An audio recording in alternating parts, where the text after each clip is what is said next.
I stack my prayers in layers and conspire to make you aware that the fires in which you paint your desires define your name, and in spite of the ways the angels are striving to heal this space, all the time that we spend in waste is a fight for our own disgrace and a test of our honest tastes. So let's once again examine the foundation. The confinements we place on our minds are an affliction by which we design reaction, manifestation, or divine inspiration if we're so inclined.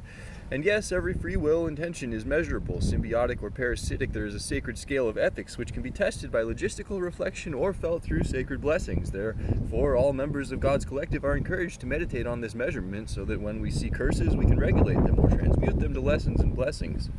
Do you comprehend? Let's test the next step. Prevention and protection. Parasitism is predictable, and we have the power of expression. Acceleration and disintegration are within our inspiration if we grasp the limitations of creation. Lately, I've been integrating a meditation on acceptance, and for me this means to conceive clearly of what I can and cannot change. In other words, contemplation of acceptance is an examination of the process by which change occurs. I shall not validate apathy by claiming change is beyond my range, but I must be clearly aware of the way souls conceptualize trust, love, and inspiration if I am ever to be allowed on their stage. And this isn't about me, it's about cages.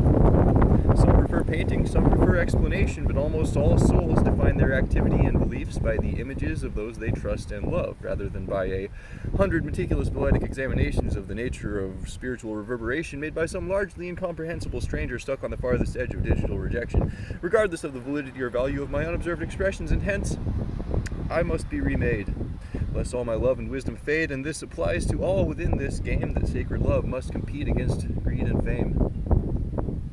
So Happy New Year! Thank you for being here. Stick around and I'll forge you a shield and spear. Sometimes the only way to give people a chance to change is through pain, blood, sweat, and tears. Yet carry first thy burden before saying you're certain you wish to uplift those scratching their mirrors, for if we crush ourselves under the cross of another, true strength shall be neither ours nor theirs.